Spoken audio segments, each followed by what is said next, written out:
Solutions is a balanced staffing company developed by a group of professionals with an experience of over 18+ years in staffing solutions. With years of quality and committed high-end application development and staffing experience, we have become experts at delivering the right fit, the first time. We will be glad to be your last stop and provide you with the perfect solution to your requirements. Follow Scholar IT Solutions LinkedIn page. For more updates, follow our social media pages. Hello everyone, good evening to all of you, and it's me Shoaib. I will be presenting today's webinar, and as you all know, this online webinar is organized by Scholar IT Solutions. Scholar IT is one of the IT solution providers and is a group of professionals with technical and domain expertise and has experience and robust team of efficient people serving its clients entire USA, and it is one of the best company in US. And you can follow us on Facebook, YouTube, LinkedIn.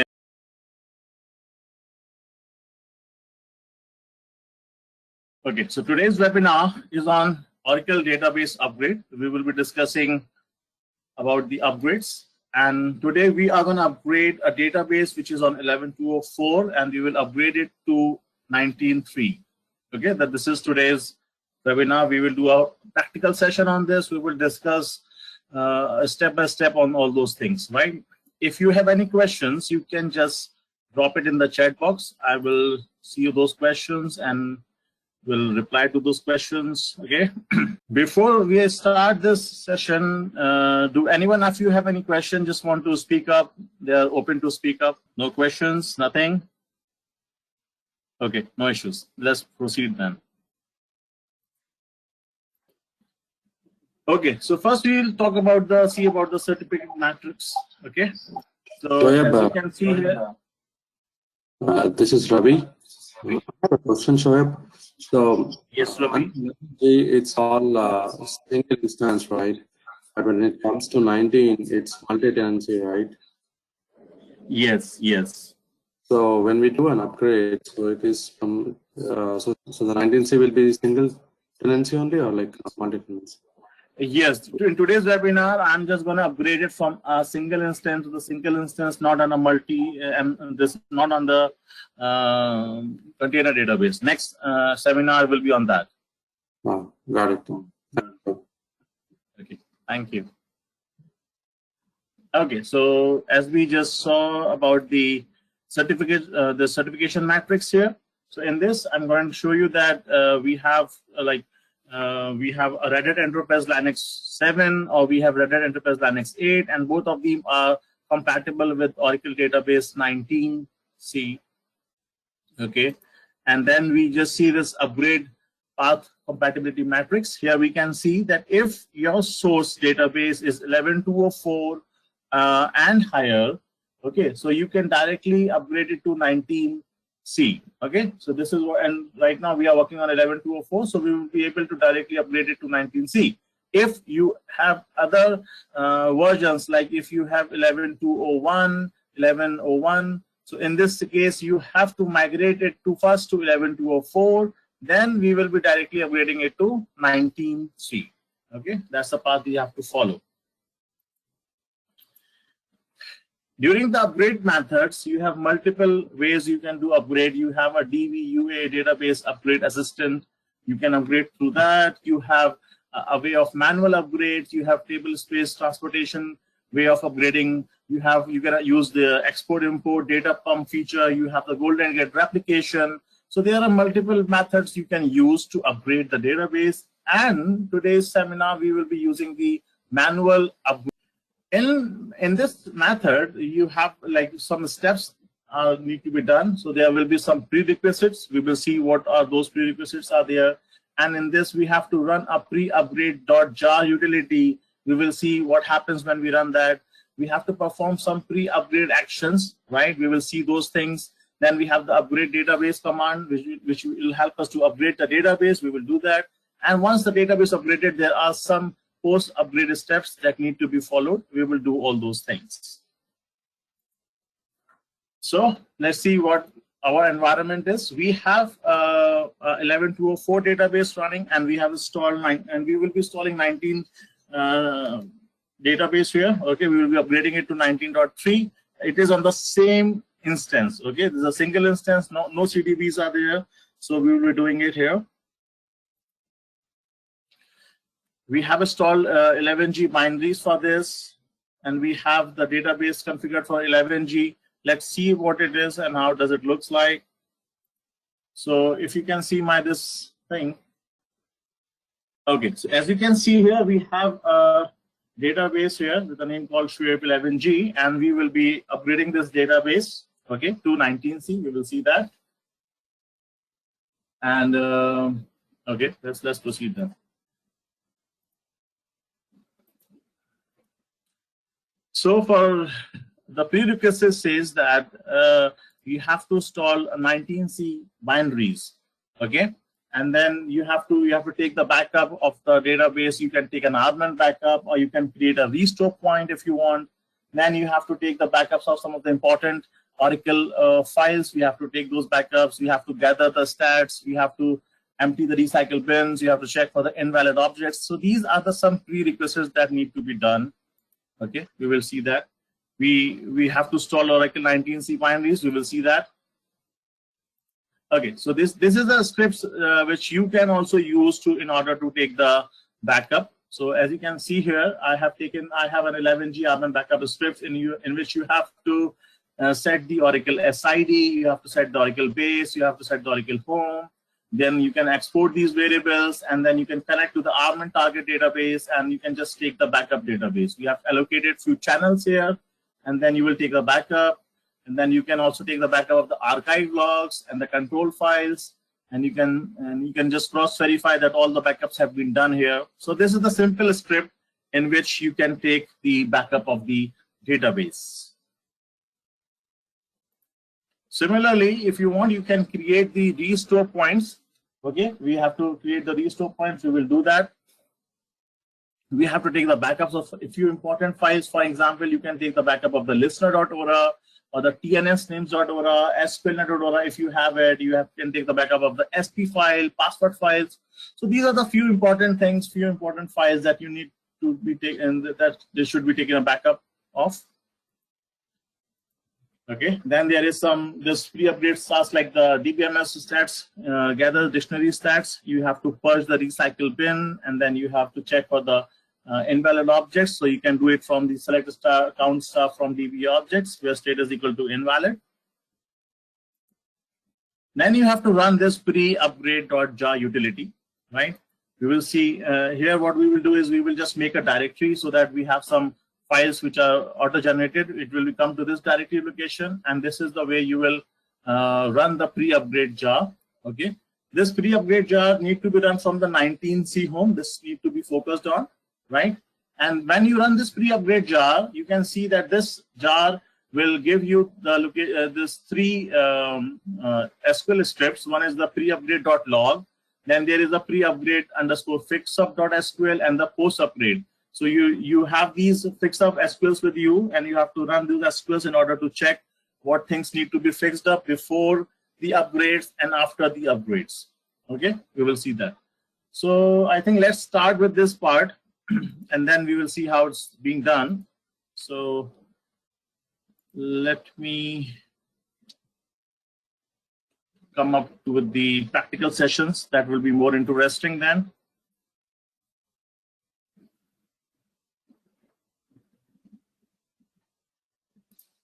So I won't be taking the backup right now because that might be taking some time. So as you can see here that my database is there. Okay, so let's create a restore point. So right now there is no restore point in our database. So let's create it. To create a restore point, the command is create restore point, and you have to give the name of the restore point and guarantee flashback database. Okay, then you have to see it. So we can use the same command, select star from it restore point, which will help us to show you that there is a restore point created with a name called before 11G upgrade. Okay, so this way you will check it. Then the next step is about the you have to take the backup of few important files. So for that, you can do is you have to take you can create a directory location. So there's mkdir -p/u01/11g files backup. Okay, so let's see, like for example, I've created this folder here. My screen is visible, right? Everybody can read it easily. Yes, anyone? sir. Okay, thank you so much. Okay, so we have created this folder here, and we will take the backups of few important files. As I told you that there are few important files like listener.ora, so we will take the backup of those things. Okay, so need to go to that location. Simply, you can go to cd$oracle_network/admin. When you go into the folder, you will see that there are some files called listener.ora is there, or tnsnames.ora is there. In your case, you can have sqlnet.ora also. So you have to take a backup of these files. So you can simply copy those files as a backup. For example, copy the listener.ora, and you have a location. For example, here I want to copy this backup of my listener.ora as a VKP as 12 June. Okay. Similarly, you can copy your tnsnames.ora in my backup files folder with a name called tnsnames.ora VKP 12 June. So this way you can take the backups here, and also you have to take a backup of your SP file and your password file. So for that, you need to go to the location oracle_home/dbs, and here you can see that there is a file ora pw, and the database name Shuib11g, that is my password file, and then there is a SP file, as you can see here. Both of these are the important files, so you can just take a backup of these also. CP SP file, and you will give the location.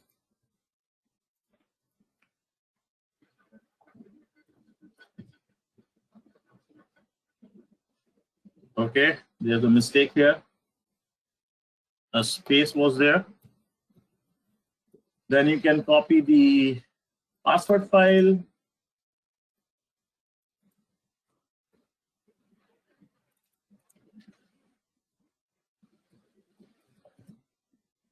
Okay, so we are taking the backups of few of the important files, which was the listener, TNS name, sqlnet.ora, SP file, and the password files. Now what we will do is, we will go back into the database and we will check for the invalid objects. We will execute you will gather the dictionary stats, and you can purge the recycle bin. We will do all those things. So let's do it then also.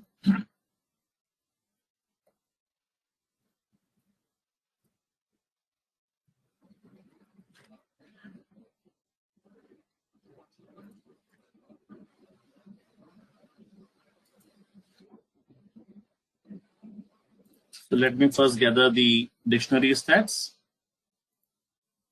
Execute dbms_stats.gather dictionary stats. It will take hardly 2 minutes to gather the stats.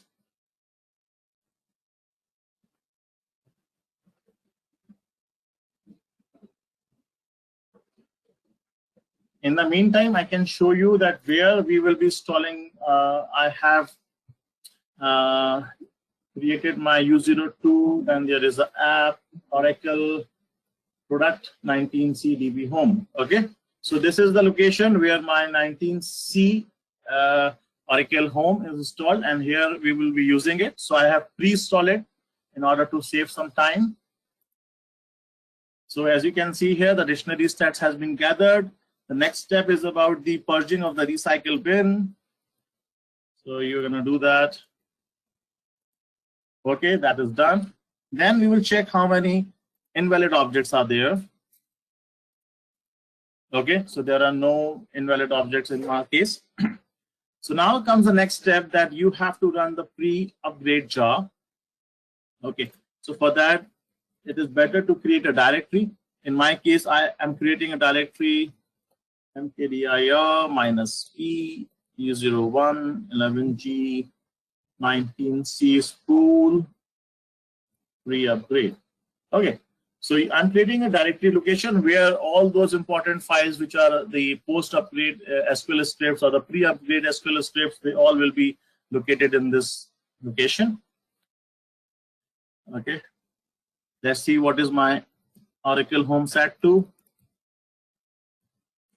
That I'm set to 11G. Okay, so from 11G, I'm going to run the pre-upgrade jar, but the pre-upgrade jar location will be picked up from 19C. Okay, so 19C location was here. So this is the Oracle home here. So from here, you can see you have DB home. Then in this, you have to go to the RDBMS folder. Then there's the admin folder. And here, you will see a pre-upgrade jar utility. So this is the utility that you are going to use. Okay, we're going to use for that. Let's see how you're going to use that. Okay. So $Oracle underscore home /JDK /bin Java jar. 19C is my single standalone only. I'm not right now doing on the container. In the next session, the next seminar, we will be performing on the RAC or container databases. Okay. So jar location, and then you will give the location from the 11G, this, and you have a pre-upgrade.jar location here. Then where you want the output file directory is the one that I've just recently created here. So this is the command that you're gonna do. That's you are gonna run the, okay, there's a spelling mistake here. So we have to run the Java from the 11G home, and the pre-upgrade Java from the 19C home, and the output will go to these pre-upgrade directory that you have created.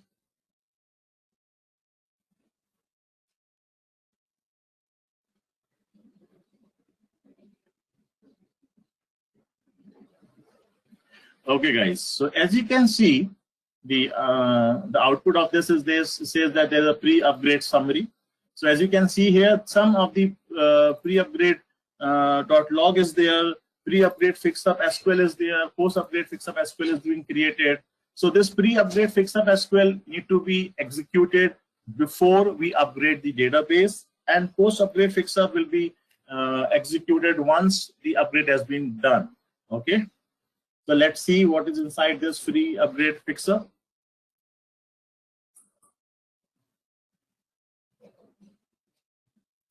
Okay, so VI pre-upgrade fixer. Okay, not like this. Is no point better. Let's run this pre-upgrade fixer. Okay, so let's connect to the database back and run this pre-upgrade fixer.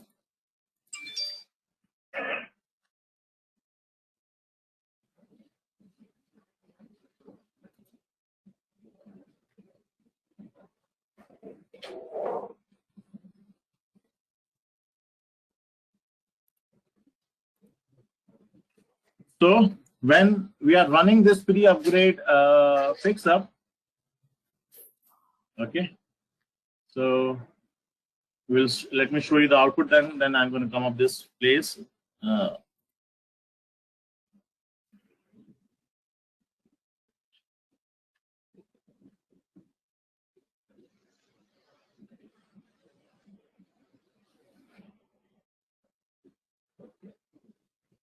Let me see if there is any questions from anyone. Okay, somebody asked me to create a font size a little bit bigger.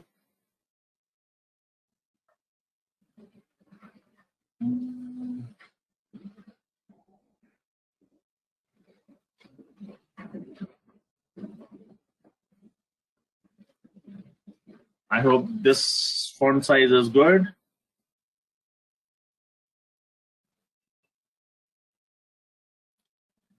Thank you, Rajesh, for the typo error telling me. Okay, so as you can see here, when we run this pre-upgrade fixup.sql, we can see that there are a lot of fix that need to be done. Okay, for example, it says about the minimum recovery area size that you have to be set for that.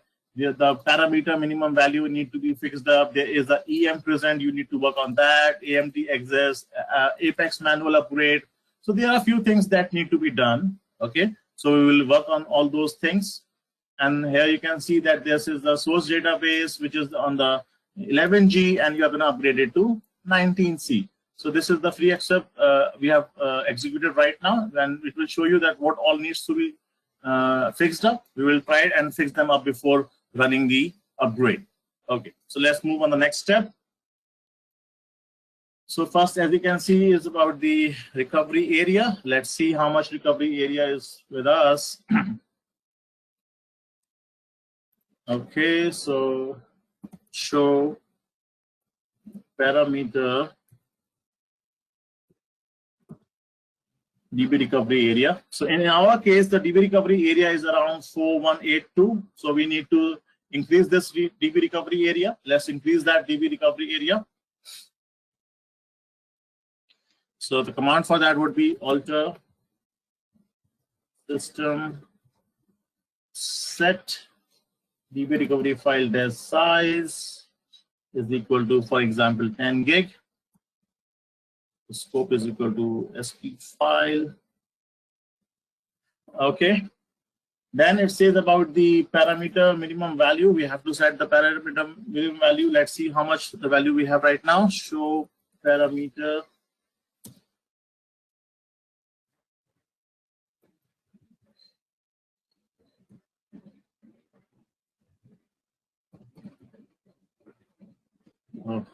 show parameter process. So right now, as we can see that the process value is 150. Let's need to set it to around 300. So let's do that also. Alter system set processes is equal to 300. The scope is equal to SP file. Okay.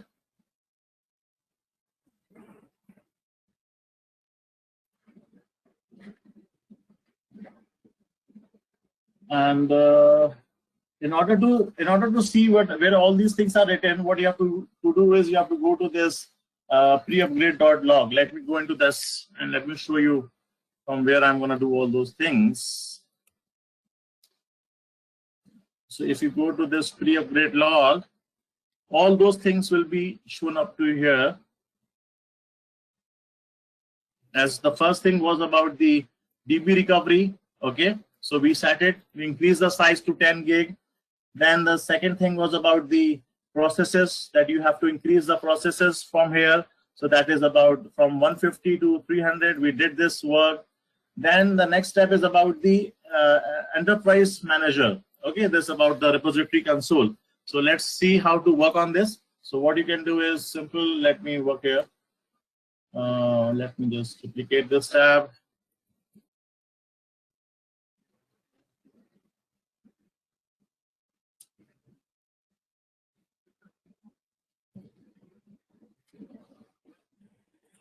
Okay, let me change the font for this.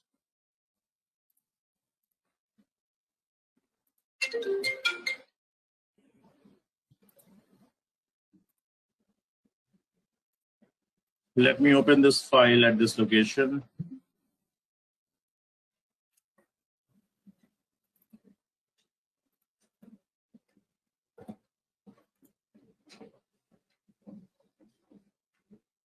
Okay, guys, so we have performed the steps. We have performed this step, processes step.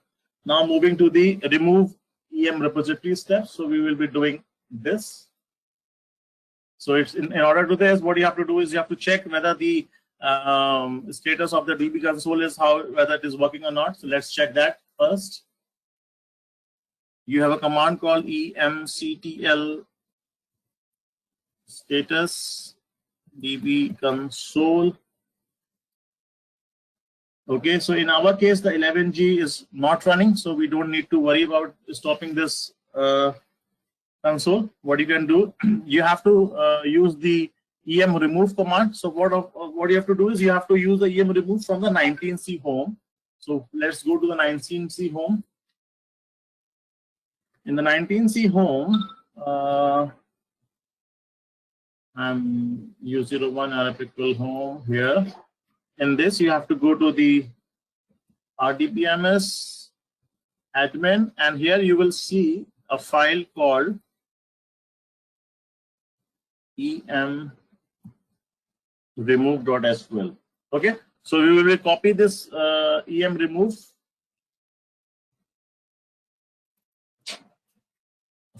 and you will copy it in the 11G. Okay, for the 11G, we have the location cd/u01 app Oracle product 11204 DB RDBMS admin.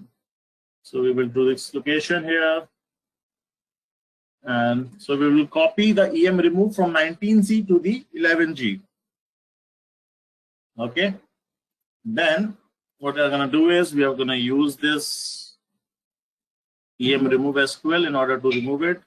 Let me log in back to my database.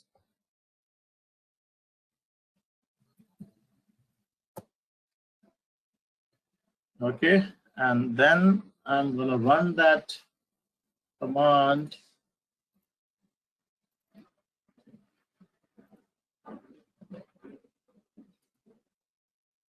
Of my EM remove.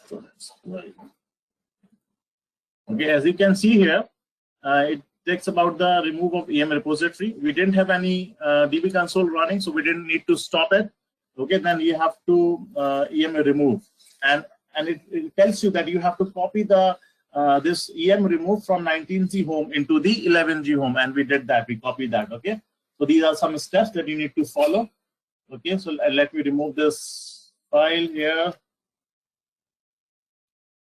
It will take some time. In the meantime, let's look at what next need to be done. So after you remove the EM repository, we will move to the next step. That is about remove of the OLAP catalogs. Okay, so we have to remove this. Also, for this, you have to run this cat noamd.sql script. Okay, let's wait for this thing to complete. Okay, let me see if there are any other questions, something in the chat.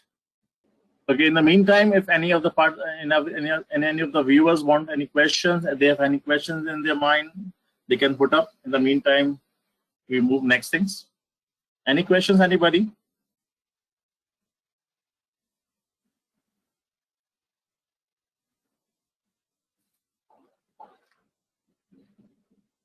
Okay, let's move further there. So as you can see here that we have removed the EM repository from here. So next step was to run this cat noamd. We will be doing this step here. Okay, so simple that is, we will call that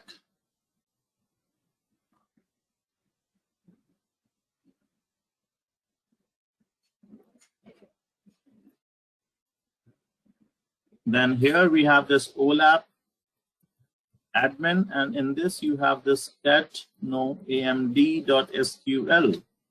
Okay, so let's confirm this. Okay, in the Oracle home OLAP admin, we have this SQL scripts. Let's run this script here.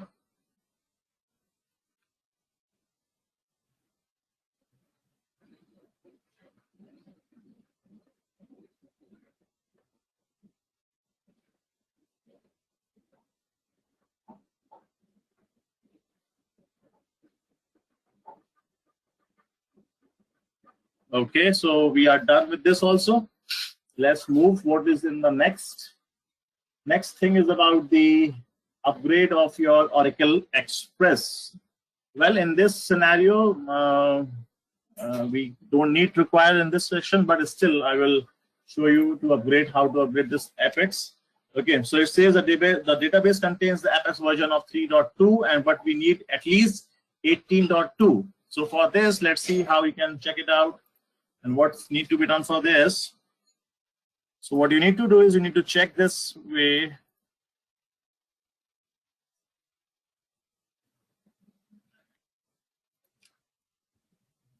Okay, so let's check this, the value right now for the Apex.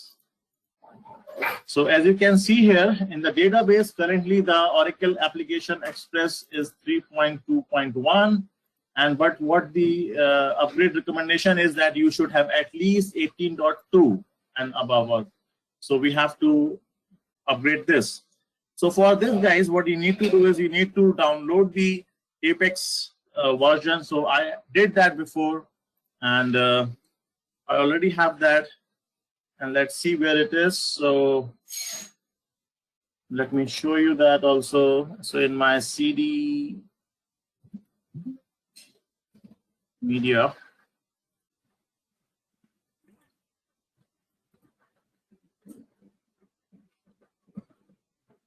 okay, so this is the place where I have downloaded the Apex 20, and there is a file called apex.sql. So this is the file which will be used to upgrade your Apex from 3.1 to the required version. So we will be doing that. So let me do it quickly.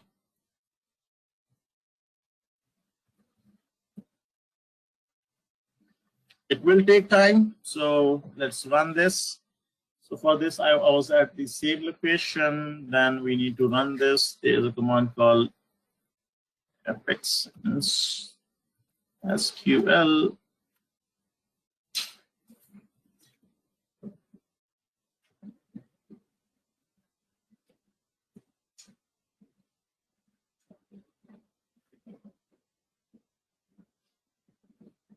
Okay, why it says here?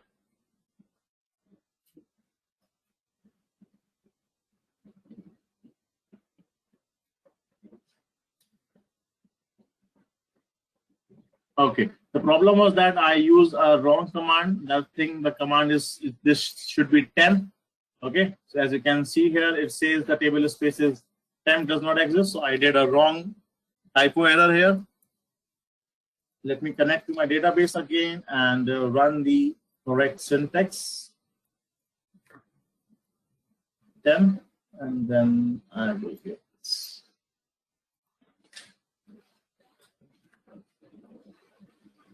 Okay, so this will take a little bit time. So if I want my viewers to have a chit chat, and let's open up your mics and come up with anything, any suggestions, anything that you have.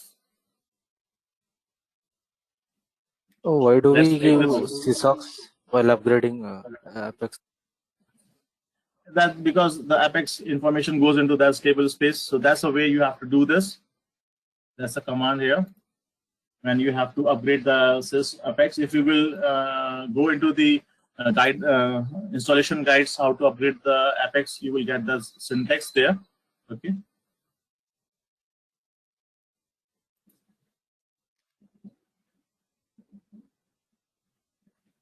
Okay. Any more questions? Any more things?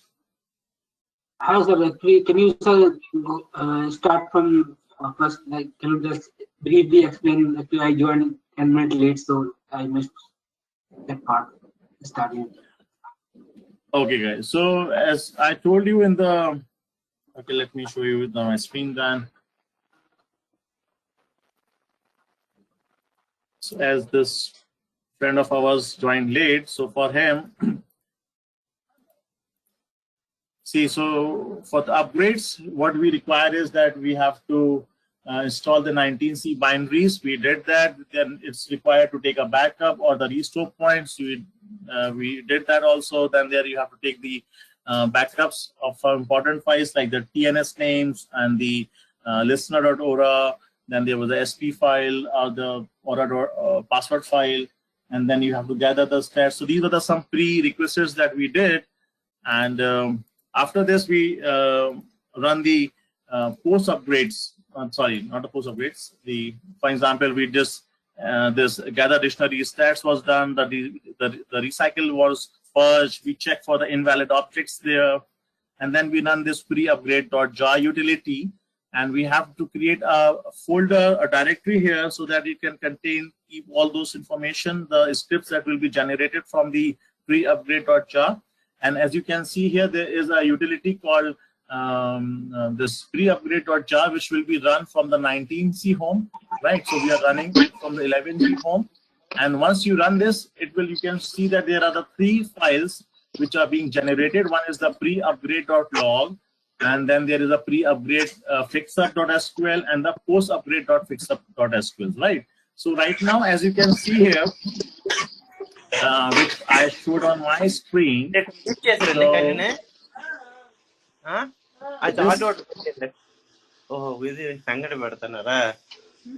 Please mute yourself. Yeah, thank you. So this is the file which I just opened up here, and this was the pre-upgrade.log. From this, you will go through this file and you will see what all things need to be fixed up before the final upgrade. So we were just going through that, and we were just following those steps. So for example, we moved to the step number 1, which told us about the DB recovery file destination size that need to be increased. We increased it to 10 gig. Then the step number 2 was about the init parameter, which was about referencing to the processes parameter, which currently it was set to 150. It requires to be minimum 300. We did that. Then it talked about the removal of the EM repository, that you have to remove the repository. In our case, the EM console was not running, so we didn't have to stop it. Otherwise, if it is running, you have to stop it, and then you have to remove this. And in order to remove this, you have to copy this, this file, this EM remove.sql need to be copied from the 19C home and copied it on the 11G home. Then we came up to the 4th step, that was about the removal of the OLAP catalogs. There was a script given, that is the cat no amd.sql. You will be running this, and you will be removing the OLAP catalogs. And after that, it talk about the upgrade of the Oracle Application Express. Okay, in our case, the Express version was 3.2, and for the upgrade to be successful, it is required to be at least 18.2. Okay, so we have that, and then we are just on this step, just right now upgrading the Apex. Thank you so much, sir. Okay, welcome. Shoaib, this is Kiran. So yes, what is the usage of catalog? Shoaib, we are dropping that, right? Yes, those are those are from the 11G, so that they are not required in the 19C. That's why we are removing them. Okay, I mean to say, what is the usage is what I wanted to know. Yes.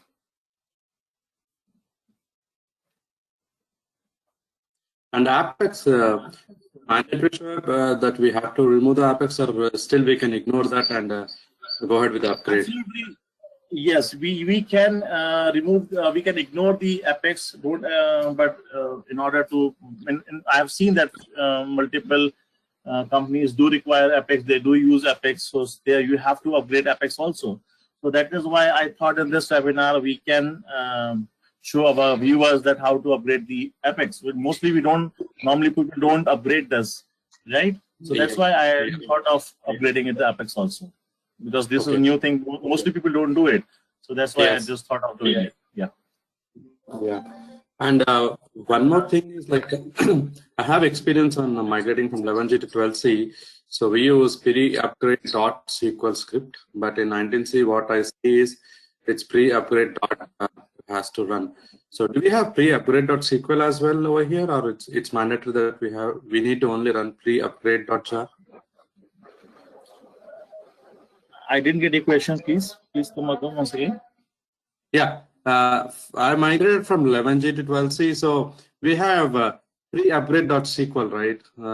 So we generally run that from 11G home, but over here what I see is it is having pre-upgrade.jar. So do we also have pre-upgrade.SQL rather, or like it's mandatory that we need to only run pre-upgrade.jar? It is. I need to check your thing, but normally I have seen pre-upgrade.jar only, and we have been following that. So I would recommend to go with pre-upgrade.jar. That is because Oracle also recommend that. Sure, sure. Thank you. So anyone, if have any question and they don't want to come up and speak up, so they can just drop that in the chat box. I will read that and answer those questions.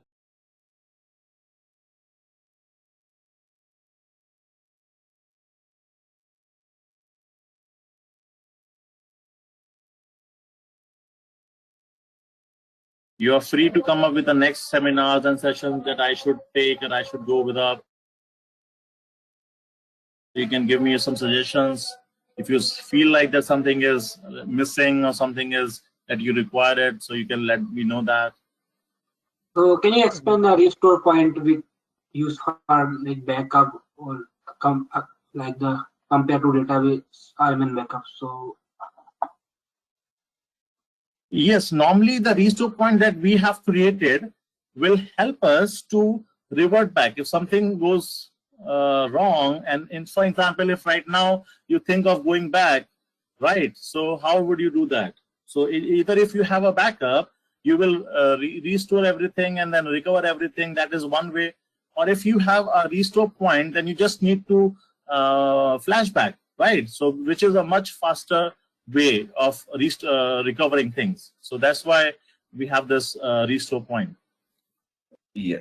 Shoaib, Biju here. Hello. Yes, I'm Hello. listening. Yeah, Shoaib, actually, once we do that that upgradation, after compatibility upgradation also, can we revert to using that restoration point? We can use that restoration point because once we do that 11.204 to that compatibility version upgradation, so can we revert back using that restoration point? Any issue will be there after compatibility upgradation? Yes, it's a very good question. That when the friend of ours is letting us know about the compatibility parameter, right? So we will also see about that parameter later on. We will be changing the compatibility parameter from 11.204 to 19C. And as you asked me, so what is being recommended is that once you change the compatibility parameter, you cannot use the restore point, right? They are useless. So yeah, that's my doubt. Yes, so that's it. Yes, if you you can only restore it until unless you have not changed the compatible parameter. So if you are doing it in your production, just confirm everything that it is good in every shapes that before changing the compatible parameter. Once the compatible parameter is changed, you cannot revert back using the restore point. Okay. Thanks for the update. so on that case, we have both backup, like RMN backup as well as restore point, right? Yes, for in that scenario, the RMN backup will help you. Okay, that's why I just showed both the things that you need to take the RMN backup also. I didn't took in my scenario because we didn't have that much time. But in your production case, it's always advisable to follow and to take the RMN backup and also the restore point. Okay, so means restore point is do the fast recovery, or if we use like the after change the compatible version, or and then we face any issue, so then that time backup will come help us. True. Yes. Yeah. Thank you. Thank you. This is Kiran again. Do we have any sessions on EMC like Enterprise Manager Console from 12C? Because I see it's a centralized controlling system wherein from 11 until 11 it's only standalone. Yes, I'm planning that. I would request you to drop your request on the chat box so that we don't miss it. My team doesn't miss it. Okay, so definitely I will come up with that. Sure. Thank you very much. Shoaib, this is Rajesh. How are we doing the database upgrade in terms of the terabyte size database? That one. So we have the complication that one. The file system in terms of the terabyte size. So how are we doing that one? Right. In case of terabyte databases, when the databases are very big and you have to upgrade, so you have to think how you would be managing those things. You have other upgrade options also. You have a table space transportation. You can use that. And I would try if I could take a big database demo. Okay, and schema by schema with the help of export and import, that one. Yes. Okay.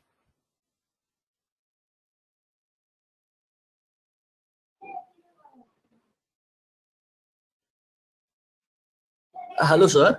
If we will not set the compatibility of 19C, so I heard that we can't use the new features of 19C. You are absolutely correct. In order to use the new features of 19C, you have to set the compatibility parameter. But here we are not saying that you will not set the compatibility parameter. I'm saying that you will set the compatibility parameter, but we were talking about that situation that if you set the compatibility parameter to 19C, then you have no option to flashback or to use the restore point to flashback. That was our question there.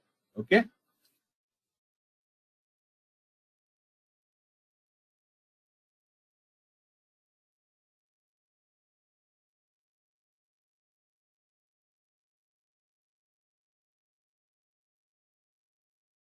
Shoaib, Biju here. One more doubt. Actually, in real-time environment, banking sector and this 24/7 environment, how they are, which upgradation plan they are using, means or any without downtime, what type of upgradation?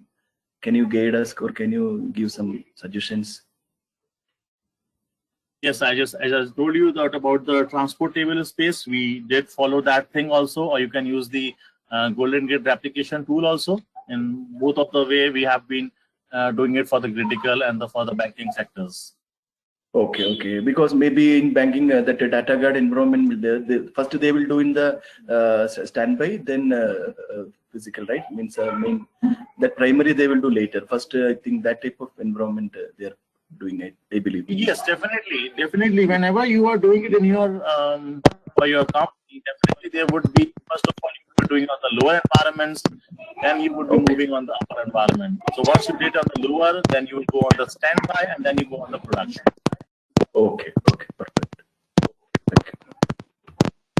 There is one while the upgrade the primary and standby, the transient upgradation is also there, na? Sorry, I could not hear you because of the background noise. Can you please come up with the question once again? Upgrade.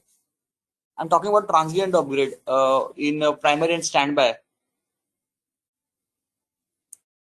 I'm sorry, I need to check that. Can you just leave your question on the download? Apex would be downloaded from the Oracle side only. Yeah. Sir, can you please just show us, please? Okay, definitely. Thanks, sir.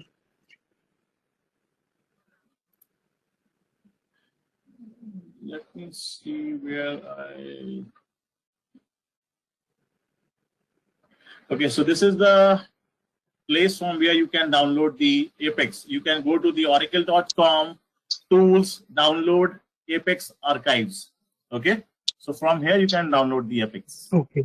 Whichever version you want to download, whichever version is being supported, you will download that and you can upgrade that. Thank you, sir.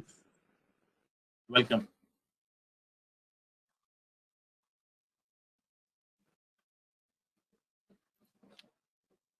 Yes, this is Nadim Sheikh. How come like a rack upgradation is different from this standalone upgradation? Oh, yeah. Definitely in my next session, the next webinar, I'm coming up with the rack upgrades. So we will be working on that. So I think your questions can be answered in that. So I want you to wait till the next webinar comes up. So there are many things need to be talked about that, right?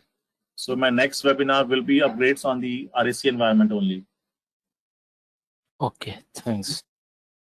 I'm planning to do it in this month or the next month only.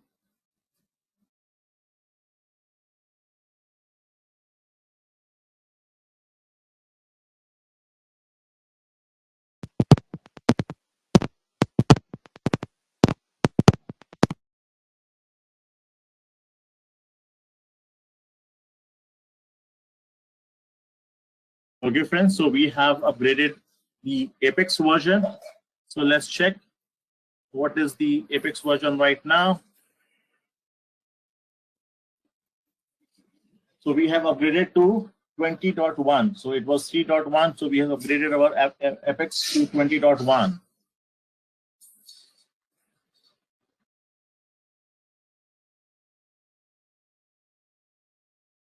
So now let's move to the next thing. Okay, so we have upgraded the Apex. The next thing about is auto fix of information. Okay, that's fine. So what we can do is now we can run. There are a few more things that need to be checked upon. About, for example, you need to check about the table spaces size. How much table space size is there? Is always recommended to increase the table space size before the upgrades. Okay, so it's always recommended that way to increase the size. That's why once it's being allowed to do the upgrades on the lower environment, once you will be doing it on the lower environment, you will get an idea how much size is being required during the upgrades. So I would recommend you to increase the size of your data files, your table spaces accordingly.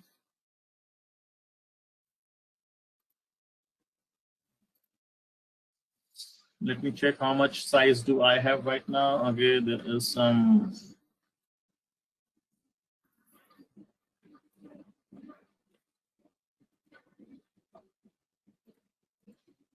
So in our case, let me increase some of the data files here.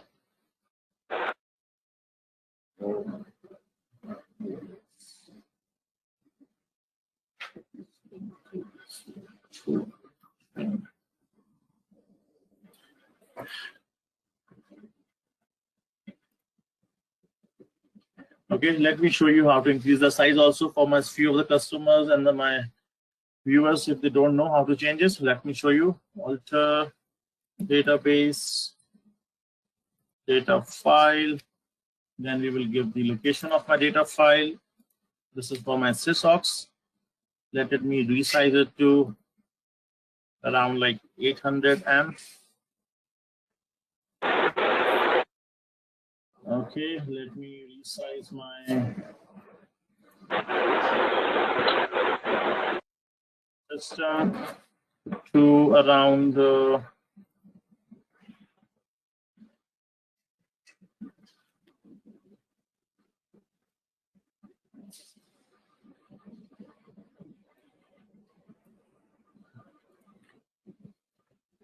let me resize my temp file to 150 M, and my users and my undo. Okay, undo is 400. I think that's fine, but still let me increase it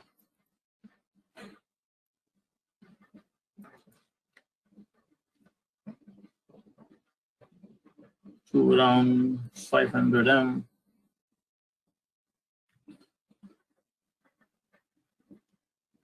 Okay, so now what we will do next is about the compiling the invalid objects and the utlrp. So let me check my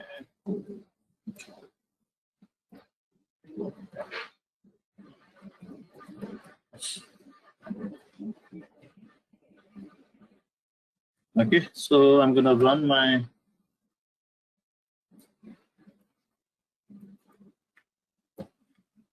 dbms admin utlrp.sql.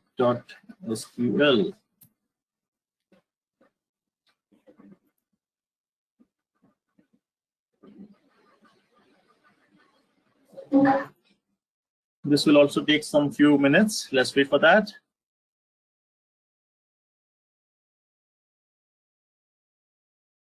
After my compiling of my invalid objects, I'm gonna run the Okay, I'm going to run the next command, and we will see that whether how the upgrades is being done. Next is execute of the invalid objects. Okay. Okay, so as you remember, we ran the command in the very beginning.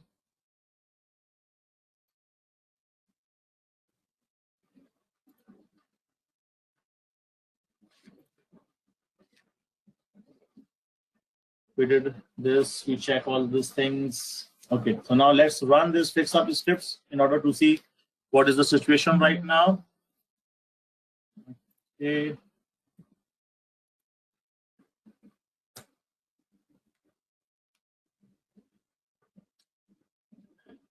Okay, so if I can take you back to the first screen, if it is there on my screen somewhere.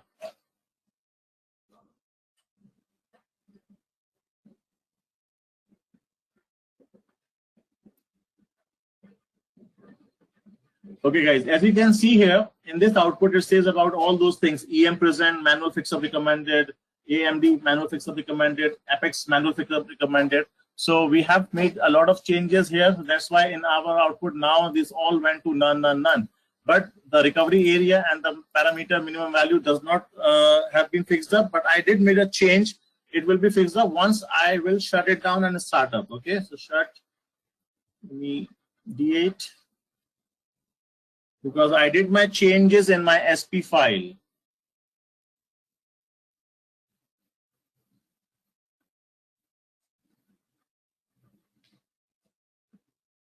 Okay, so now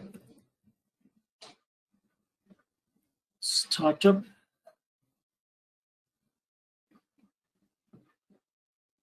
And we will run again this pre-upgrade fixer.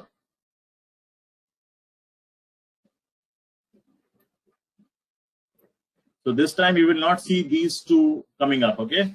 Because they are being also resolved.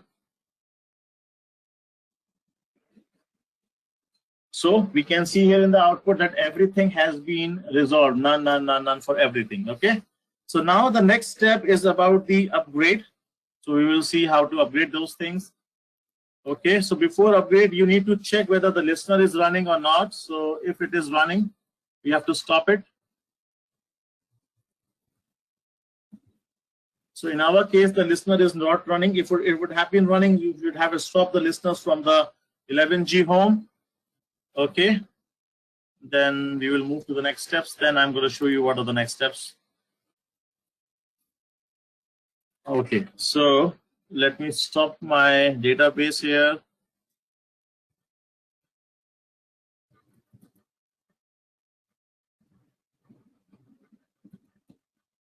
So I am shutting down the database from my 11G.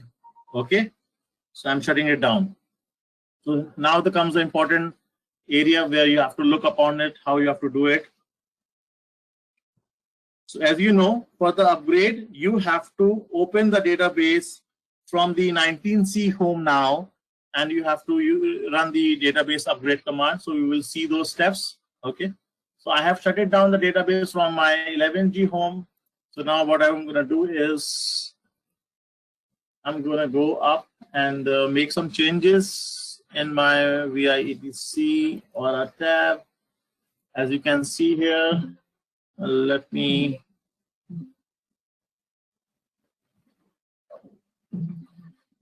copy this entry, comment to the 11G from the 11G home, and I will put it the home for my 19C. Okay, as you can see here, you have the 19C home here. I have 801. This is my 19C home. I'm going to put it here.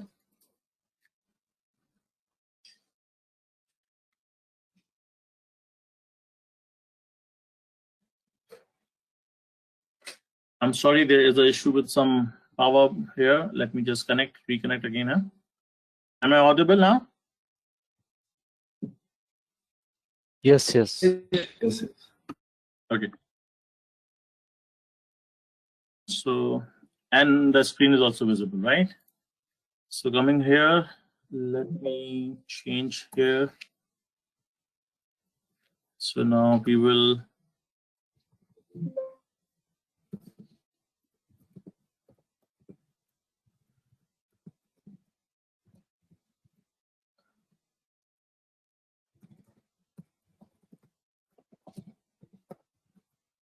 So now, as you can see here, that I have set my database for the environment of 19C. Okay. So now, once we have set to the 19C, we have to start the database from 19C and SQL plus /s SSDBA.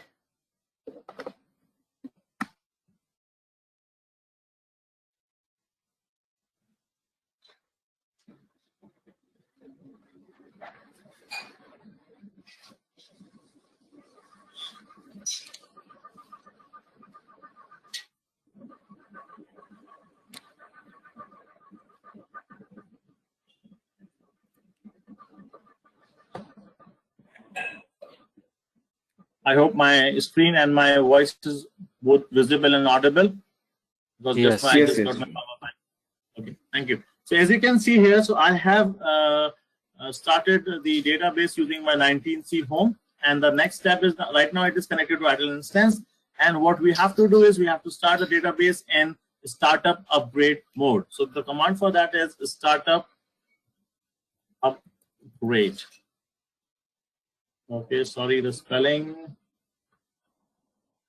Could not open the parameter file. Okay, I'm so sorry. See, I just missed that part that you have to copy the few important files from the 11G home. Okay, so I would be copying it first.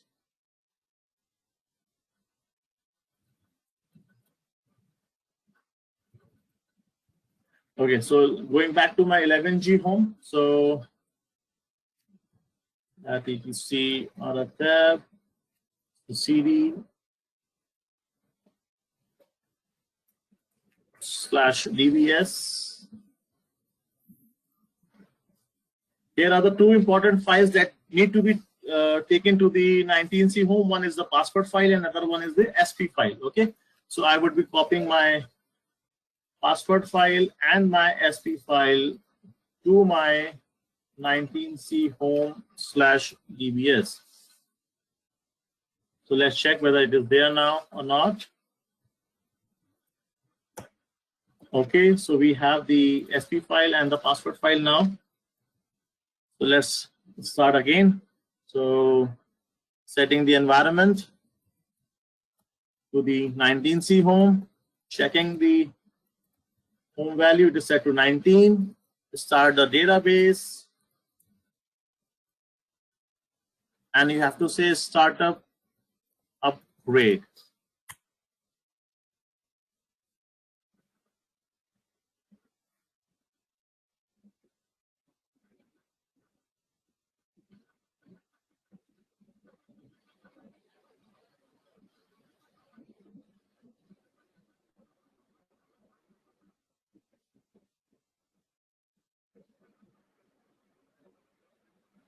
Okay, so let's check.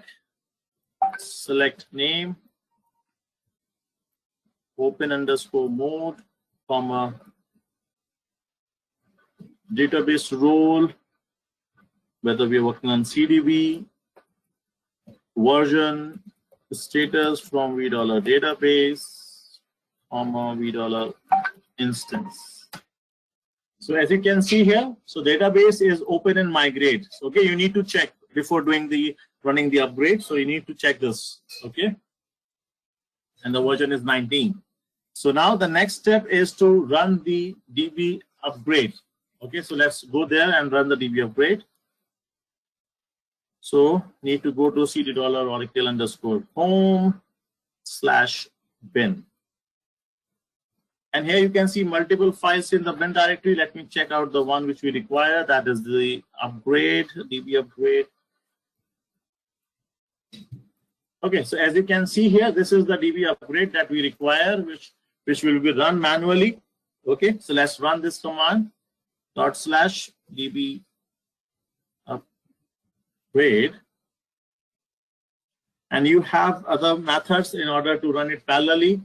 Okay, so what you need to do, you need to give the N, and then you can give, for example, 8. So these are the processes it will use during the upgrade. Okay, so now we are upgrading our database.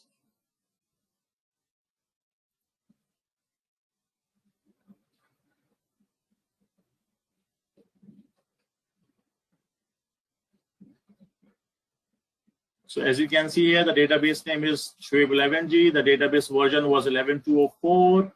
And we are using the 8 number of CPU counts as a parallelism, and it will be using these phases. There are n phases that need to be done, and we will be upgrading our database. And we have around half an hour for this upgrade to go. So coming back to all my viewers, if you have any questions, if you have anything to come up, if you have anything else, so you're most welcome to share your things, what you faced during your upgrades, how you did those things, upgrades. Sure. Can we go for like an GUI mode also for upgrade? Yes, you can also go for the GUI also, the DBUA, the database upgrade assistant. So like you want me to take a webinar on that? No, just I'm confirming from your end. Yes, you can go, but I don't recommend to go with that, because as a DB, I don't feel much confident using the DBUA. So I normally go with this manual method only in most of the cases. Okay. If a database is small, then you can go for DBUA, right?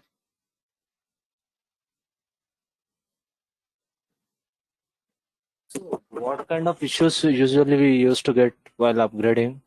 Could you please count like an?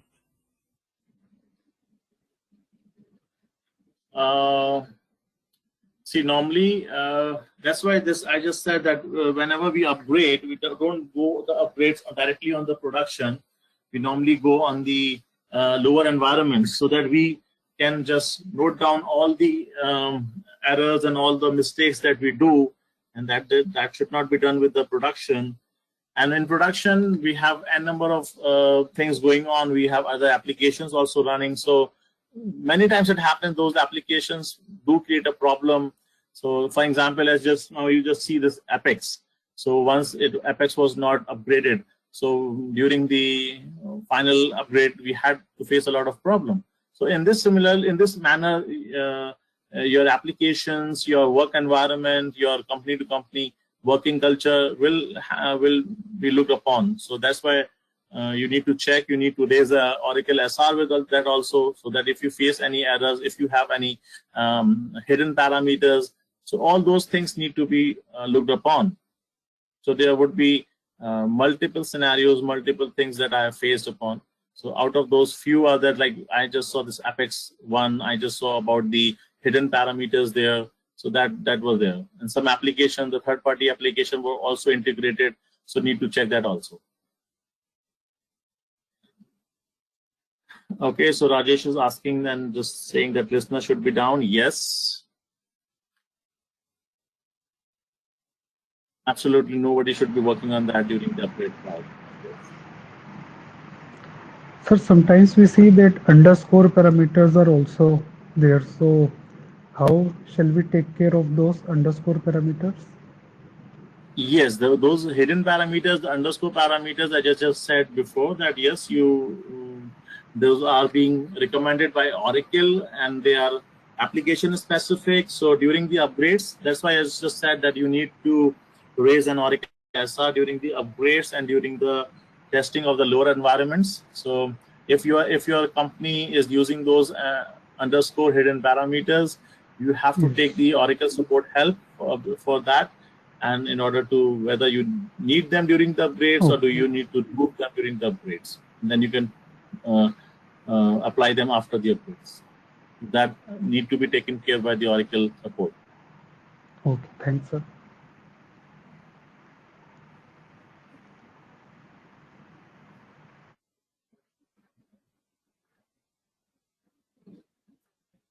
Okay, so Harry is saying what exactly happens when we run startup upgrade and DB upgrade. See, startup upgrade will help you, will help the, like we're actually opening the database in a mode in which the database, the upgrades is possible. If you will not start up the database in upgrade mode, you cannot DB upgrades. Okay, so like for example, there are different modes, right? For example, you say startup mount, you say startup no mount. So there is a specific reason you have those stages, right? If you have to work you have to work on your control file, so you have to go on a specific location, you have to go on the no mount location, then you have to work on those. If you have to restore a database, you have to go on the mount mode. So similarly, for the database to be upgraded, you have to open the database, you have to start the database in upgrade mode.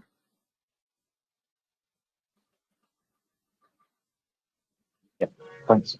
Good.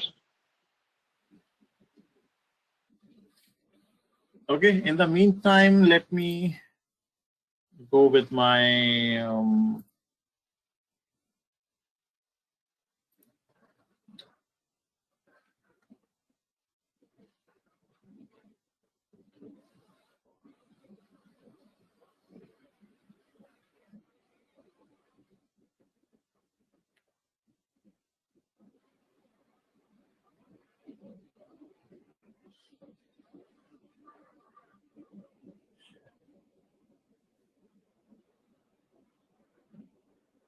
so we have right now we are on this slide that we actually set the 19C home, the start of the database. We did start the database in the startup upgrade mode. We checked this open migrate mode. We were on the 19C version. This is no CDB.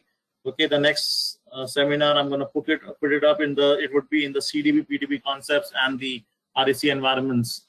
And then we did on the DB upgrades, and I use this -n option. I just told you about that. This is about the parallelism.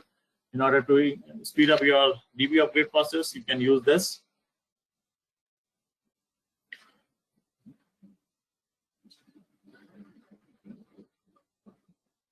Okay, so let the upgrade finish.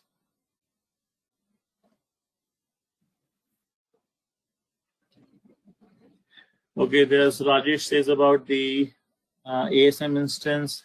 Yeah, definitely. Once we will be doing with the grid, we will be working on that, how to upgrade the ASM instance and all those things.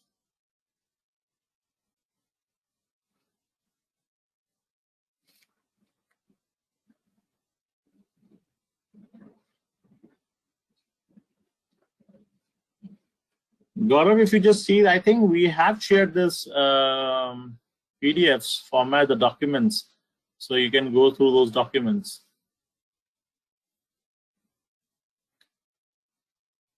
So sometimes usually we used to get errors while upgrading Apex in our environment, like how to troubleshoot. During the Apex upgrade, see, we have to go through the log file for that. We have to see what kind of error is there. So you need to check all those things, right? So the best method I would suggest you is that you need to follow the logs. You need to check what is this, because as you can see on my screen also, it shows you that where are the logs going. So for example, it says analyzing the file. You have this cat upgrade.sql. You have the logs there. The log directory is there. So you need to go through the logs and you need to read them, the logs, and go line by line and just check where the error is, what kind of error is being shown in the logs. And then you can take the help from the Oracle, Metalinks, doc IDs, and that will help you in order to resolve those things prior to Oracle help you in that. Okay.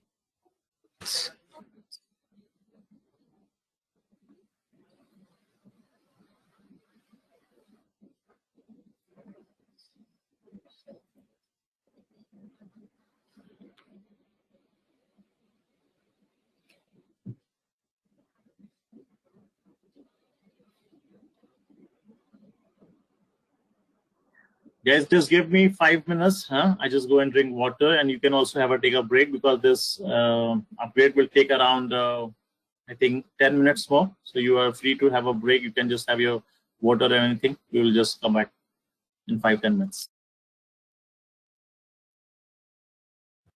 Sure, sure. Thanks. Okay, so there is a question from Rupesh. He says, sir, I have a question. When I upgrade the DB in 19C, but we cannot change the compatible parameter, can we use the 19C features? Yes or no? Okay, so Rupesh, the answer would be no, because the compatibility parameter helps the database to understand that there is now some new changes being done in the database. There are some new formats that need to be followed. So that's why you, in order to use those features, you have to set your compatibility parameter. Okay, you cannot use those new features without changing those compatibility parameters. I hope I've answered the question.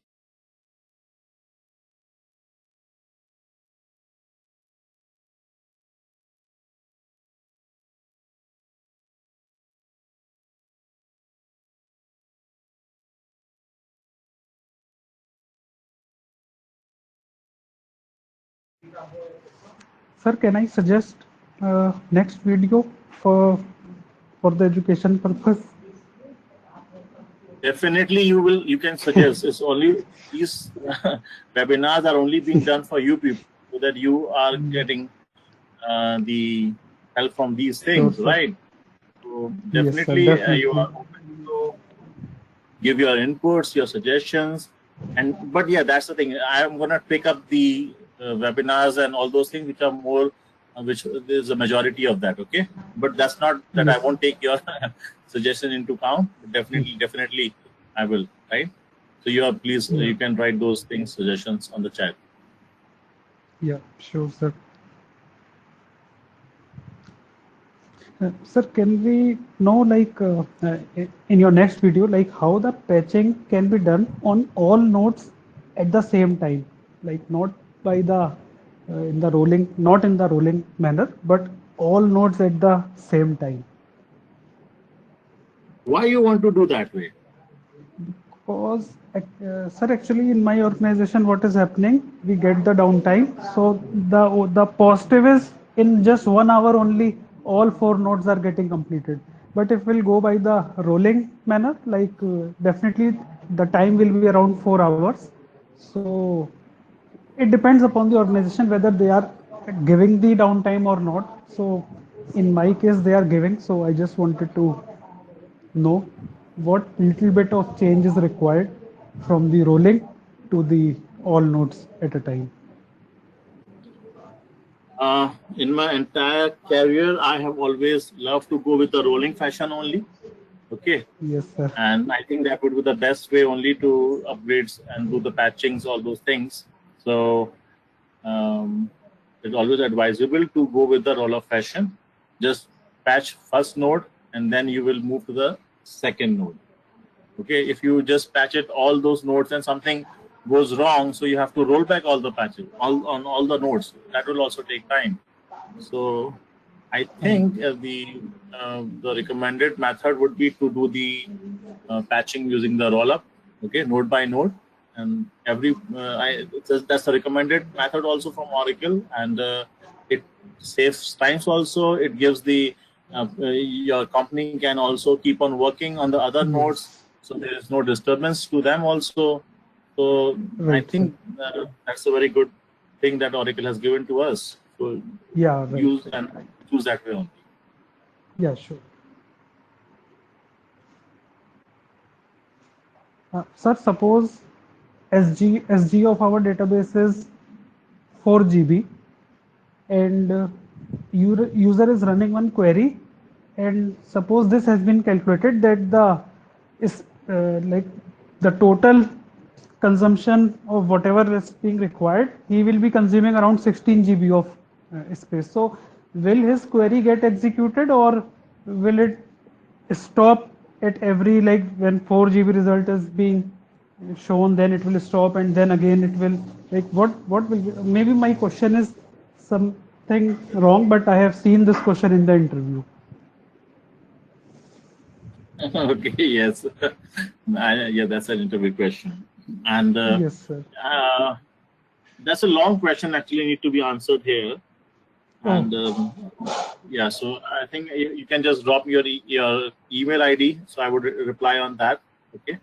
Because Yeah, right sure, now, sir. if you have any questions on the upgrades, so we can reply them. It will be beneficial to everyone. Yeah, sure, sir. Sure, sir. So just give me your email ID. I'm going to reply you on that. Sure, sir.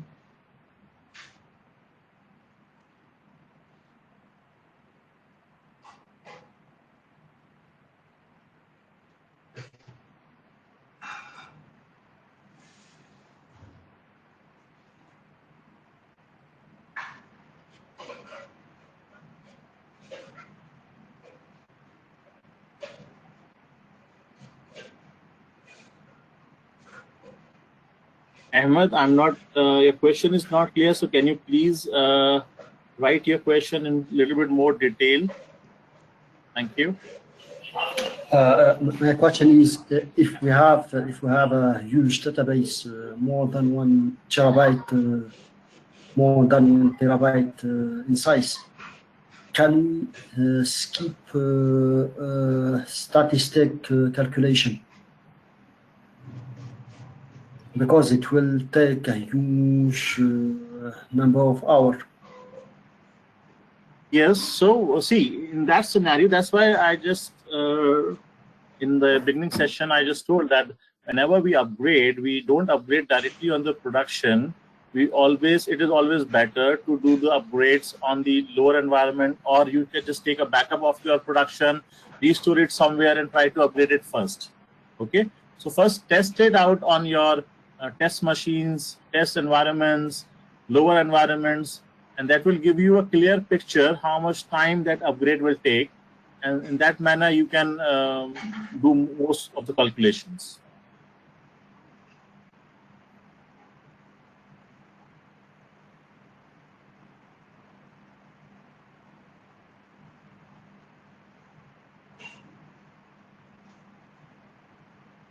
So, like, how much time it will take approx to finish this upgrades? This should finish in around total max to max half an hour was there. Okay, it will finish in less than half an hour.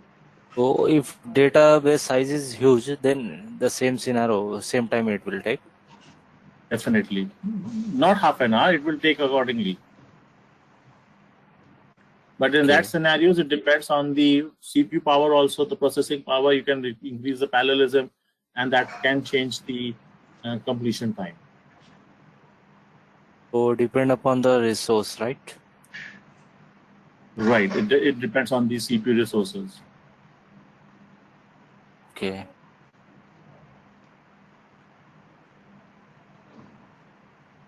Sir, your number is 90009474776. Sorry? Sir, your number is 90009474776. No.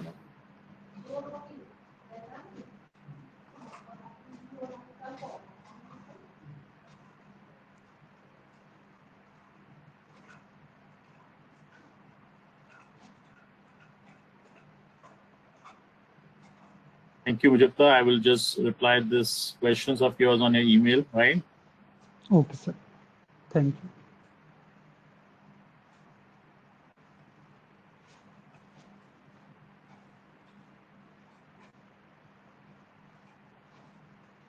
Let me just complete my slide so that it's not in the meantime the other people who are just on our seminar should not wait for that time if they have urgent work. So let me complete my things on the PPTs, and in the next, once the PPTs are complete and my upgrades are complete, I will perform the next activities. Okay, so let me go ahead with the PPTs then. So it will be benefit to all of those people who just want to leave early also, so they can also leave early. It won't waste their time. So as you can see here, so we are working on the DB upgrades right now. It will take some time. There will be some 100 things that will be done. It will be completing in around half an hour somewhere. So once the upgrade is complete, what we will be doing is we will be starting the database. Okay, so we will just simply connect to the environment variables to the 19C home, and we will just simply say startup. So you can see that it will be open up in the, it was in the migrate mode in the beginning, now it is in the open status. Okay. So now what you can do is from the DB registry, you can see that all these components from the Oracle have been upgraded. So we will check this, whether this have been upgraded or not. We will do this, you will use this query to check the registry components status. Then we will follow the post upgrade fix-up checks. As you know, when we ran the DB upgrade, it gave you two scripts. One was the pre-upgrade and second one was the post upgrade. Okay, so now we will go with the post upgrade fix-ups. So basically what we have, the major thing here is about the time zone. Okay, so once we have completed the upgrade, we will be checking the time zone, and we will be setting the correct time zone.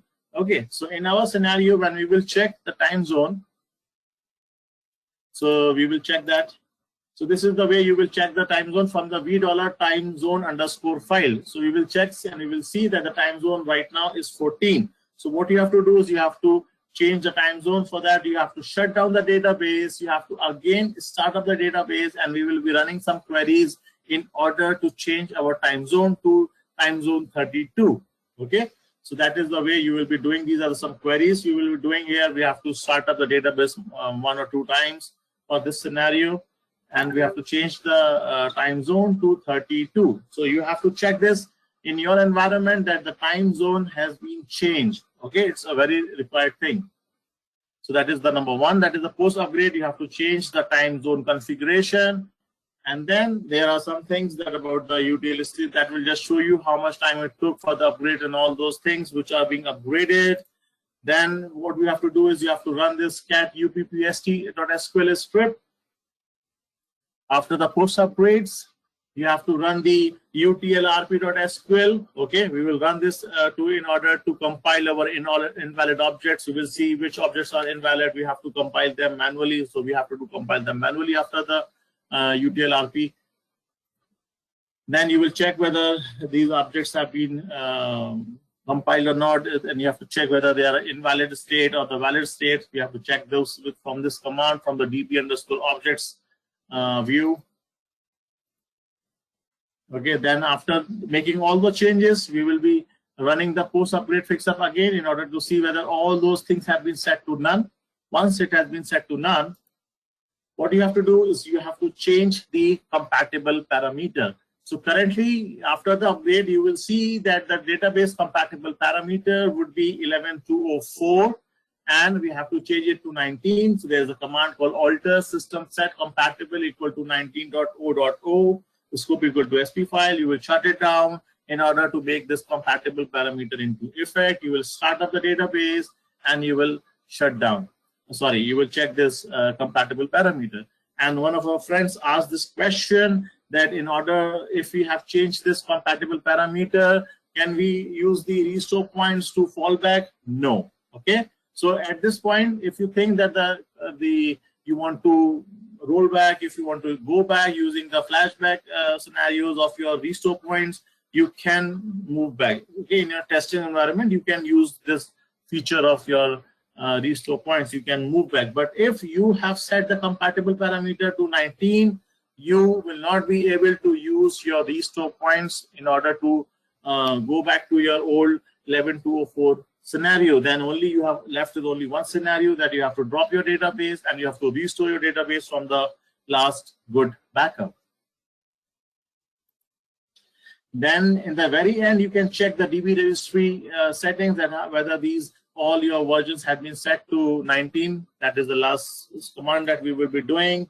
And then you will be starting the listeners from the 19C home. That is the next step that you need to do, so that all the connection can be connected with all the application can connect to your database. Okay, so these are the steps which we will be just following once the upgrade is complete. So all those who want to wait and want to give those time I'm very thankful to them. And if you have some urgency, if you need to go, some important work, so you're allowed to go. If you have any questions, you can ask me in your questions here. Sure. This is Kiran again. Can you please reiterate the steps for post upgrade? The time zone, I guess, in when we upgrade from 11G to 12C, we don't change anything on the time zone, right? No, we have to change the time zone also. If the time zone is 14, you have to change to 32. I do remember that. No, Shoaib. I mean to say, when we do it from 11G to 12C, there was no step like that. So can you just repeat those steps for me? Okay, sure. Let me just rerun those PPTs for you. Sure, thank you.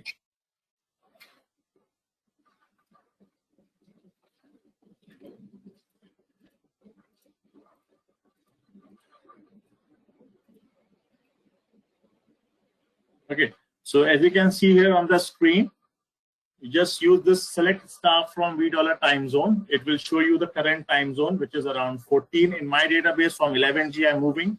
Okay, then we will just shut down the immediate using the database shutdown immediate command. Then you will start up upgrade. Okay, you need to just focus on this. In order to change the time zone, you have to start up the database again in the startup upgrade command. Okay, so once your database is start up using the upgrade command, we have this procedure here. In order to change the time zone to the latest required time zone, we will run this procedure here, and you can see that it has been changed to 32. Then you will shut down the database and then again start up the database, and then you will run this procedure again. There is a procedure given in this post upgrade pre-upgrade .log script also. You can copy it from there, and it will check for all the failures are there. So in this way, this screen shows you that, and the next screen also confirms you that the time zone version has been changed to 32 from 14.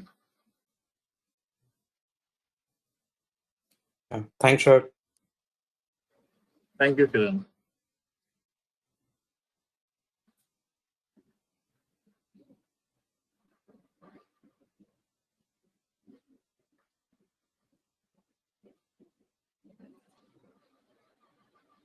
As per PPT, just we have a compatible parameter we have changed to 19, right? In that case, if you want to use this restore point, so can we revert the changes? So we can use that restore point again. We can change to 19. I didn't get a question. Can you please come up once the question again? I mean to say is like we can't use restore point, right? Once we upgrade this compatible parameter.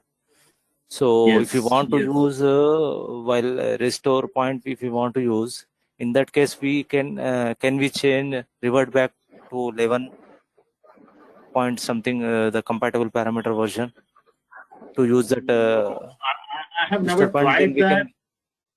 I got a question. You want to say that if you have changed the compatible parameter to 19C from 11.204, then again reset it to 11.204 so that you can use your reset logs, right? You can use your restore point. That's the question, right? Yes. I have never tried that, and I don't think you can. There is any way to do so. Also, I never tried it to do so, and I don't think there is a way, because if there would have been a way, I would have read it somewhere from the Oracle side. I didn't see that, and even Oracle says that once the compatible parameter is changed, you cannot revert back. So I don't think you can do that way. Okay. Thanks for that. If you want, you can let's wait for some time, and then we can try it out also. Sure. I will be here.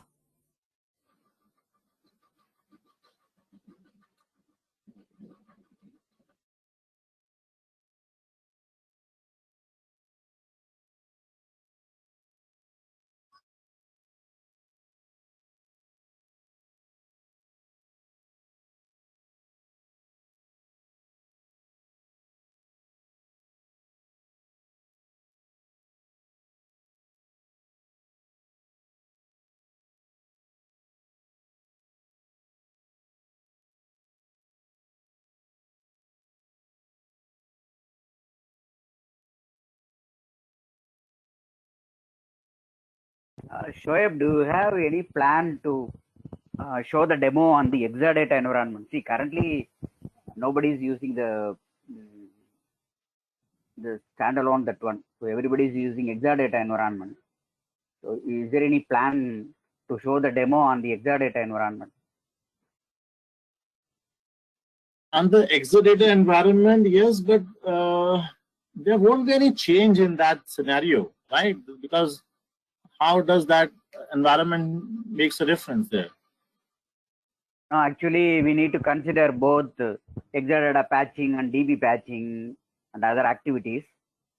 So here, yes, the patching is different for here. Exadata patchings are there, yes. Okay, I got your point. Yeah, if it is Red Hat Enterprise Linux, OS patching as well as the DB patching in terms of the terabyte size database. So in the last project, we used the standalone machines, Unix and IBM AAX. So both of them we have upgraded into the Exadata environment. So, but not much clearly about that one. So that's why I'm asking. So which Exadata you are using right now? X88? No, so right now. Which one version of Exadata you're using right now? No, in the last project we have used, but I'm not sure that which version that one. The database is 18C and yeah, okay. 18C. Okay, because right now I'm working on some few Exadata servers. X8 is the latest one, so we have X8, X6 also. So I will try to show that also. That I will try to plan to, because the major important thing is patching there. So I will plan for a patching on Exadata then. Thanks, sir.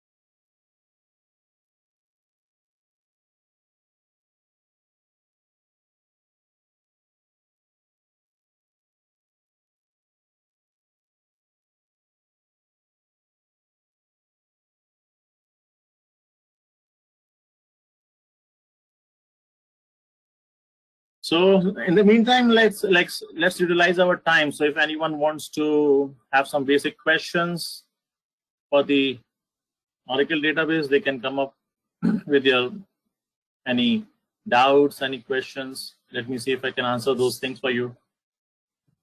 Yes, sure. What is the difference between this upgrade, standalone upgrade and containerization database upgrade? Is any difference or else See, right, the next webinar which I'm planning is the same, that once we will be, right now what I'm doing is a non-container database, okay? So once you have a non-container database, we have to move it, we have to plug it into a CDB. So definitely there are some different commands that you have to use. There's a describe command there, XML. So we have to use those commands in order to move your non-CDB database into your pluggable database. Okay, fine, sure. One more question, sir. See here, this is the scenario. So I have the different set of databases which is running under 11G or 12C. So I'm using 5 databases in different machines. So can we upgrade that 5 different databases into the version 19C under the pluggable? Yes, you can. Okay. If you have any the demo plan, then please include it. Yes, definitely. I have a next.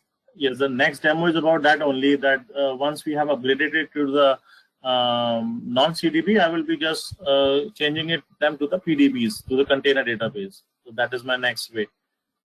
I'm planning. Yeah. That is all. Actually, I have just planned that also. we are ready.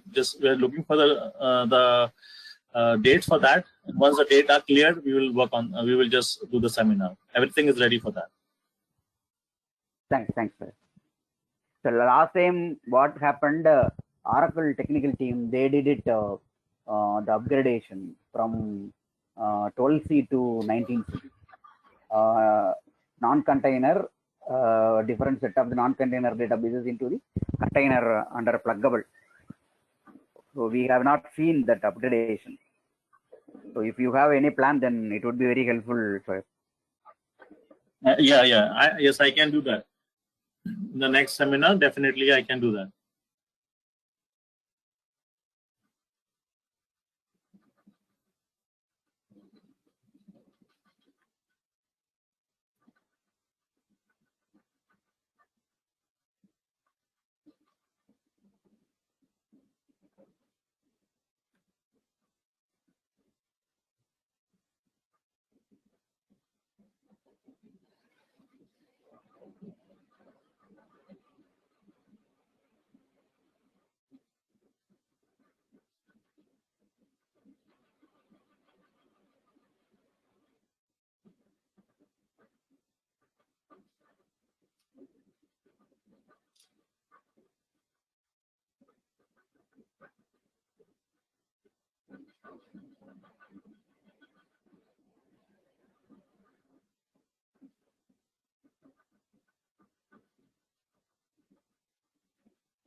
Shoaib, we need one more help. Sorry to add more points here. See, we need the Oracle NoSQL database handling that one with the help of the JSON. If you have any plan, please add it that one also. For which one? These are all structured database. So I am talking about that unstructured database with the help of the JSON support. Nowadays it is calling as OSON, OSON, Oracle script notation, that one. Okay. You just drop your things in the chat box, please, okay? So that I don't miss those questions and your requests.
Shoaib, do we have any recommended parameters that we should look at after this upgradation to enhance the performance of the database? Because we see a lot of performance degradation after the upgradation. So is there any recommendation there that we should look at those parameters? Normally, yes, after the upgrades, basically the applications people do face a lot of problem with the slowness. So what normally I follow is actually is about the SQL plans. After the stats gathering should be done, and the SQL plans. What I've always faced. Good SQL plan, and then I just use that SQL plan where the queries are slow down. so that they get into the Okay, best so position. can we use the skill plan, the baseline of old version as well, like Yes. in earlier? Yes. Yes. Okay. Yes. Okay, thank you.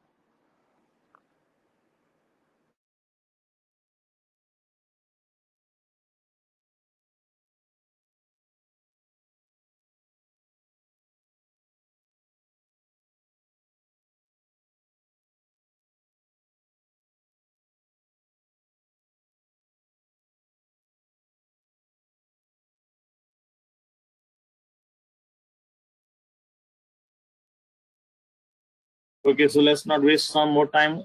So the question which was asked by Mustafa, it says that if their SGA is around 4 gig and a user is running a query which will take around 16 gig, so what will happen? So anyone from our participant want to answer this question? Will it work, or let's just yes or no? Will this query fails, or will this query works?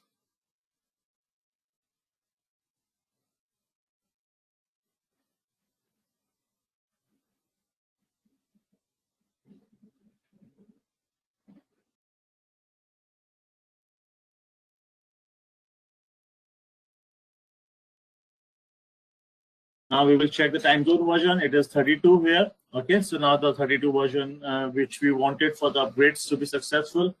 Now the next step is that you will run some of the SQL scripts.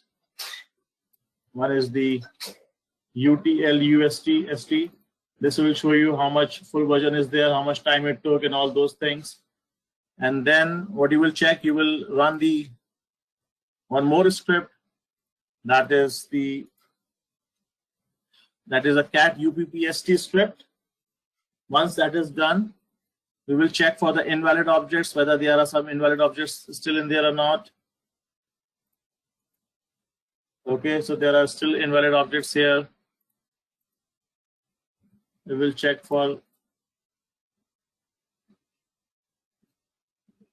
Okay, so there's a string problem here. Okay, so now in order to fix them, we will run this command.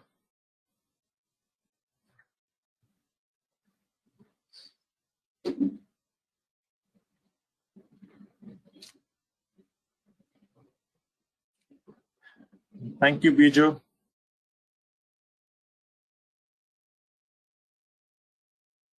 Thank you, Shoaib.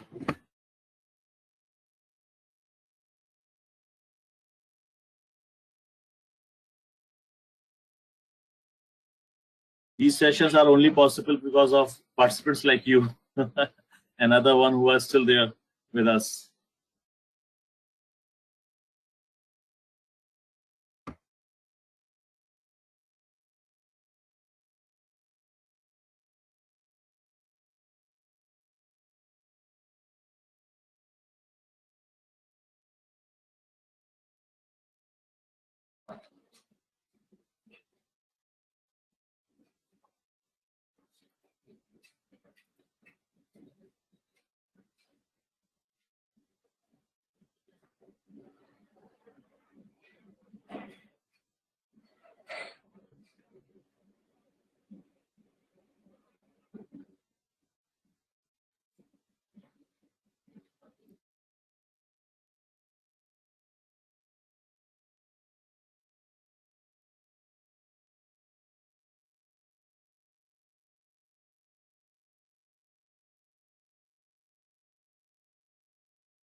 Okay, so we have fixed that steps. The next thing that we can check is the post upgrade fix up scripts, whether how everything is gone there or not.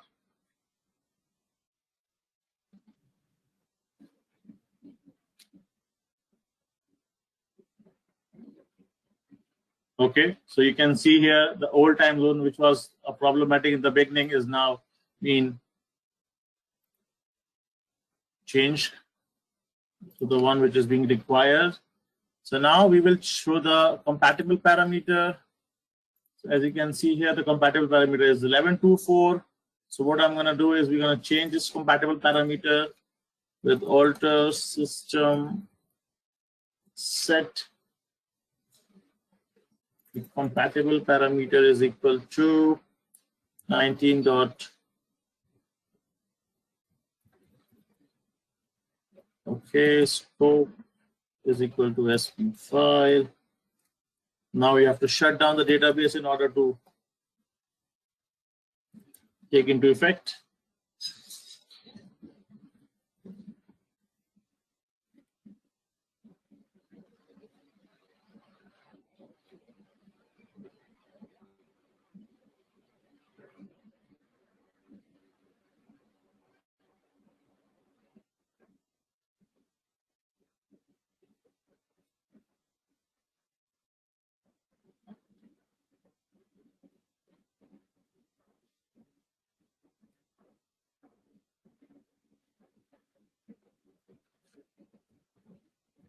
Now we'll start up the database and we will check what is the value for the compatible parameter.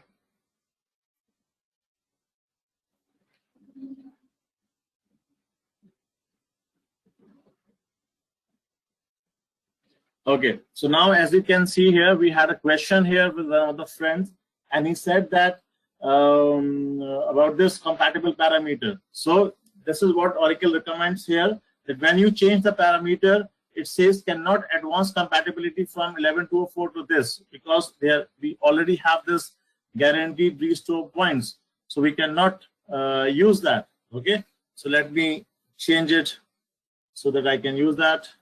Should immediate.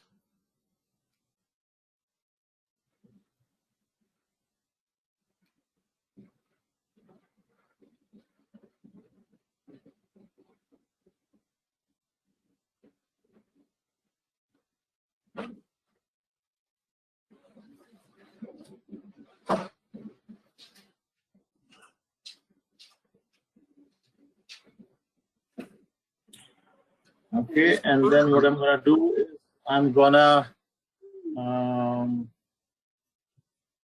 Shoaib, this is Kiran again. So does that yes, mean remove the guarantee restore points? I mean, so we need to remove yes, that, or like? yes, I will just first of all I will reset my compatible parameter and then remove those restore points, right? Okay. So I'm gonna copy my. Let me just do one thing. env cd $_com/pbs. We have this file here. Let me move this file as folder. Today is 12 June. I'm going to copy a file from my U01 app, Oracle product 11 DBS, and identify the file. I'm going to copy it to here. Okay, so coming back to this place, I'm going to say startup.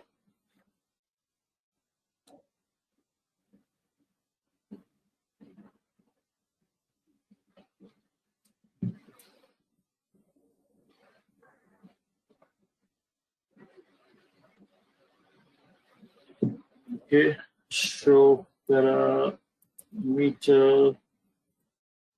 compatible.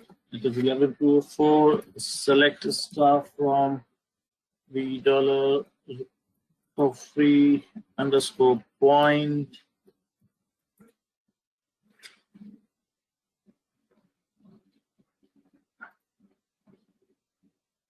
Restore point. I'm sorry. Yeah. Yes. Select star from $free restore underscore point. Okay, and we have this. We have to drop this.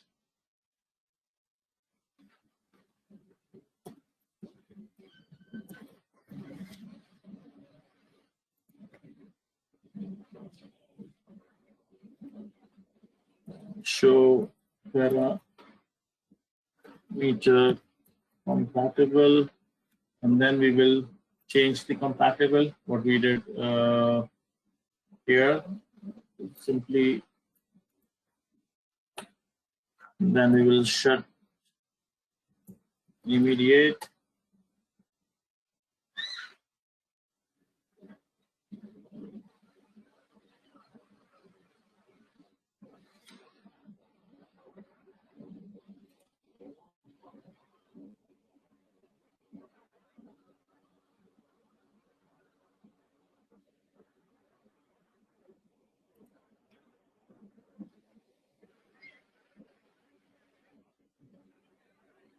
And then we will start up.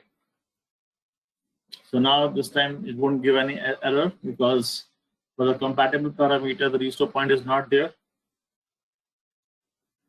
And there is no going back.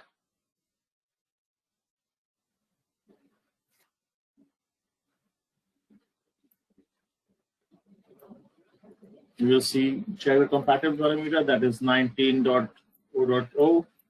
And then we can also check from the DB registry what is the set pages 100 column component name format 850 select component name component ID version status from DBA underscore registry. Okay, so what we can see here is that all the components have been upgraded here. Okay, let me set lines 300. Okay, so now this is the final step that we can check that all the components have been upgraded. So now we have seen how to upgrade the database from 11G to 19C. I hope you must have got a lot of things from this session. It would have been really a good session for you all. And I really appreciate you people that you have waited for so long with me, and some silent session also there. I'm really thankful to you all. Shoaib, one last question. The status has to be valid, right? So we need to put something to make it valid?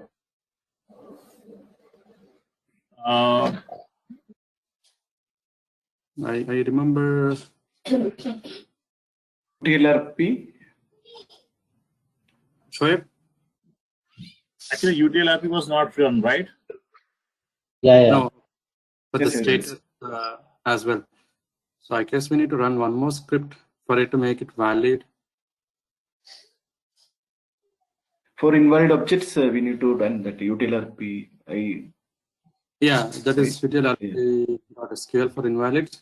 And the query that we just ran for DBA registry, the status shows us upgrade, right? But it should be something valid.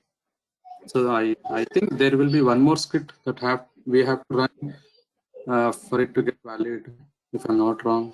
I don't remember the step. No, but I will confirm that.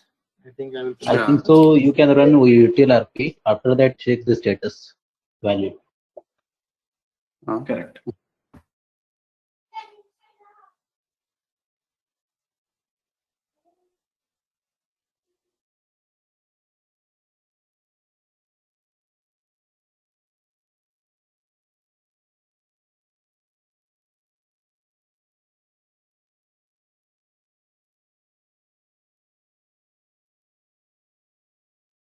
Yeah, you're right. It had to be valid. I'm sorry. Yeah, I missed that UTLRP, right?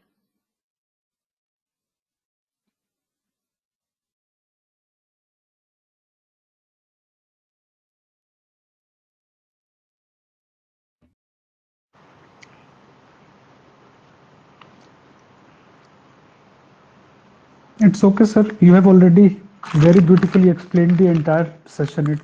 I had taken so many sessions, and yours was very systematic and completely Well, up to the mark. It was really great, sir. thank you. I think this is complete. Let me check it quickly.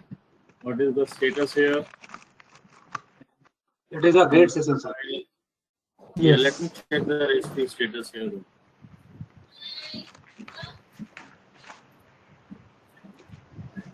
Okay, now it says valid for most of the thing. I think for this, which is invalid, I need to recompile those things taken out, because right now, as you can see, there are still 189 objects which are not compiled. So I think I need to recompile the UTL-RP again few times so that they get compiled. And once they will be compiled, all those status will be valid here. Yeah, sure, sir. Okay. So it was a really nice session with all of you. I really appreciate and thanks you, Ahmed, Ilgariz, Ayan Ahmed, and Mujatta, Rohit Pradihar, and Vinod, and Karthik, for all of you staying till the last. Sir, it's Mujtaba. Mujtaba. Yes, sir. Okay. Okay. Thank you so much. Thank you, everyone, for being there. Thank you, sir. Thank you so much. Thank you, sir. Good night, sir. Good night. Take care, everyone. Bye-bye.